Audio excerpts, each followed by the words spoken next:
Why the mysterious Bilderberg conference has spawned countless conspiracy theories about a global elite secretly controlling the world. The secrecy surrounding the Bilderberg meetings between some of the most powerful in the Western world have spawned several conspiracy theories since its inception in 1954. Held behind closed doors, the global elite discuss world affairs, but some claim the conferences are attempting to create a new world order and control global politics. Bilderberg meetings are invitation-only annual forums for informal discussions between industry leaders from Europe and North America on megatrends and major world issues. Participants are invited if they can bring an interesting perspective to discussions and can offer a different point of view. Every year, between 120–150 political leaders and experts from industry, finance, academia and the media flock to the meeting. A secretive think tank.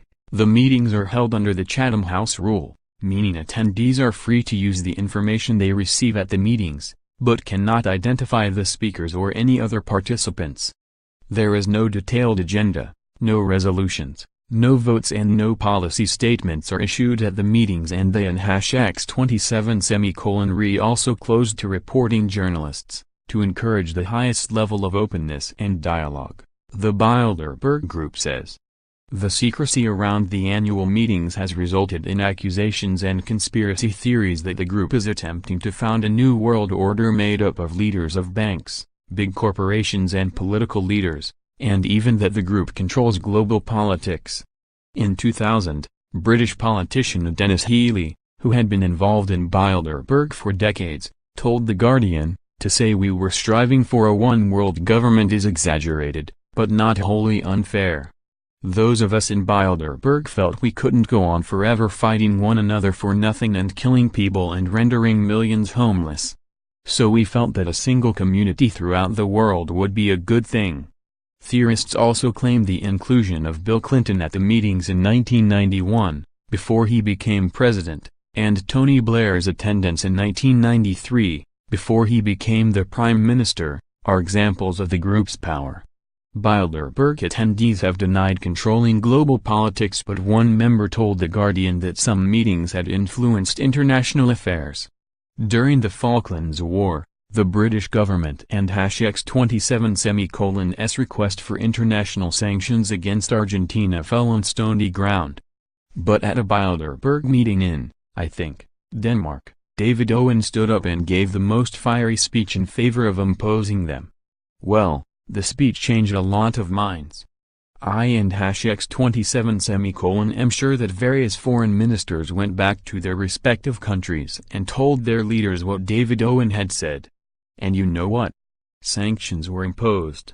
In her book A Choice, Not an Echo, political activist Phyllis Schlafly suggested that the U.S. Republican Party is controlled by the Bilderberg Group and claimed the party was being manipulated by Bilderberg, paving the way for world communism. In 2010, former Cuban President Fidel Castro wrote an article for the Cuban Communist Party newspaper Granma in which he cited a book on the meetings, describing the sinister cliques and the Bilderberg lobbyists manipulating the public to install a world government that knows no borders and is not accountable to anyone but its own self. It has also been claimed that one Bilderberg founder, Prince Bernhard of the Netherlands, was a member of the Nazis, which he denied in one of the last interviews he gave before his death in 2004, saying, "I can swear this with my hand on the Bible, I was never a Nazi." This year and X27's meeting will be chaired by Henri de Castries, the chairman of the Institut Montaigne, a non-profit, transpartisan think tank based in Paris, France. Participants this year include bank bosses, security experts, academics, political figures, columnists, CEOs, construction industry experts, aviation experts and scientists.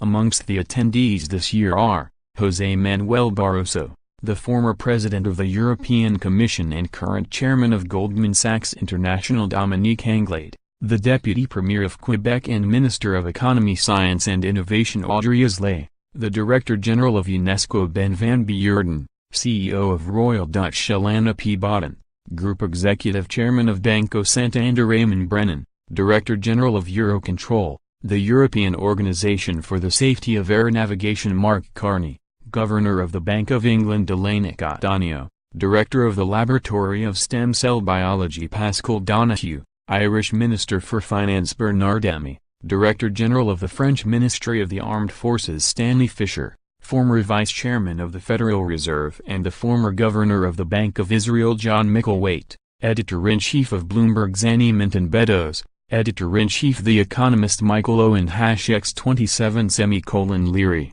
CEO of Ryanair H.E. Pietro Parolin, Cardinal and Secretary of State of the Vatican George Osborne, Editor of the London Evening Standard and former Chancellor Amber Rudd, MP and former Home Secretary Jens Stoltenberg, Secretary General of NATO Matthew Turpin, Director for China, National Security Council Murat Yetkin, Editor-in-Chief of the Hurriyet Daily News. The 66th Bilderberg meeting takes place from June 7-10, in Turin, northern Italy, with 131 participants from 23 countries set to attend.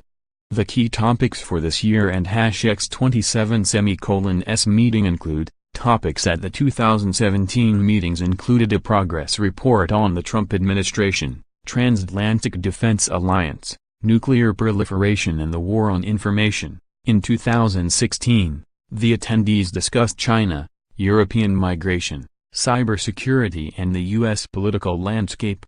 And in 2015, the Bilderberg meetings discussed artificial intelligence, cybersecurity, and chemical weapons threats as well as terrorism, the UK, USA and the Middle East.